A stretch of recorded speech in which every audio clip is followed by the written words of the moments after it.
tingin ka nun pababa. O either ikaw mismo na yung bababa at magpuputok ng pride para palitan ng bago sa sumunod. Mahihirapan kang gawin yung dapat mong gawin bilang kapatid, bilang kasi natin magulang. Tapos mga pinsan mo, kapwa mo pinsan, kung ikaw mismo, hindi mo naunawaan yung sarili mo. Paano tayo makikita bilang nakakatandang kapatid kung tayo mismo yung nangunguna na gumawa ng mga bagay na hindi mo naganda. Kaso lalagyan mo ng limitasyon para makita pa rin nila kasi ate ko, makikinig ako sa kanya. Kasi sabi ni Yahweh doon, expected na dapat ginagawa mo siya. Expected na sa kapwa mo sa labas yun gagawin. So, sabihin, ina-assume na ni Yahweh na tayo, nagagawa na natin sa pamilya natin. So, parang ganun siya sabi ko doon sa iyo nito. Kumbaga hindi niya siya sabi kailangan magpakumbaba ka sa mga magulang mo, sa ano mo. Kasi hindi na kailangan kasi expected na may hierarchy kayo bilang isang sambahayan. So, that expected na lahat meron nun.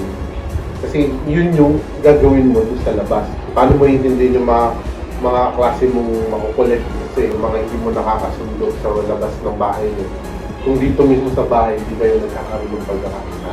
Kahit anong mangyari, sigapin natin magpreno ng delay.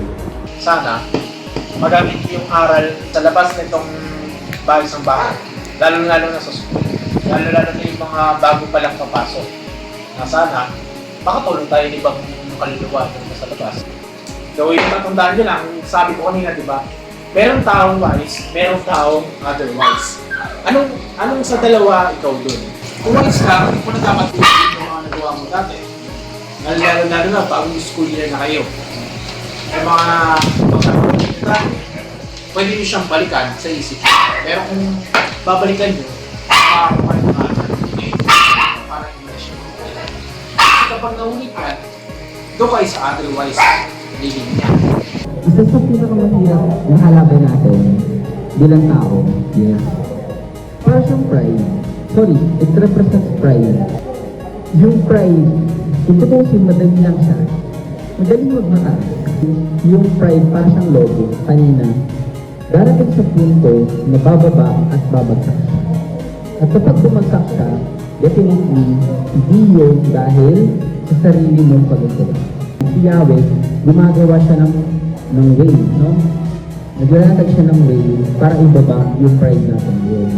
Importante na may alam tayo, kasi kung wala, aantakin tayo, tapos hindi na natin alam kung ano yung bagay na inaaral natin.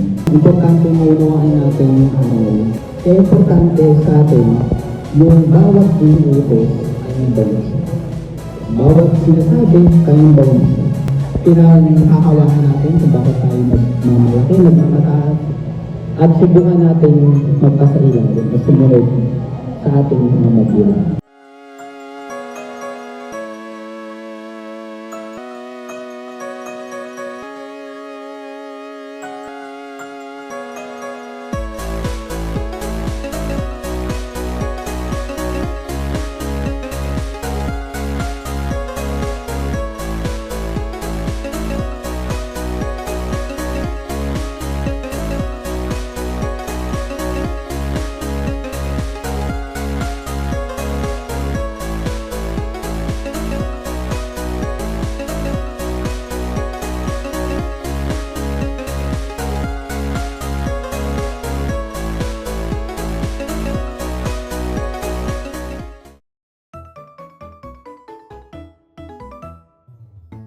Ang paggalang at pagsunod kay Yahweh at ang kapakumbabaan ay nagbubunga ng yaman, buhay at karangalan.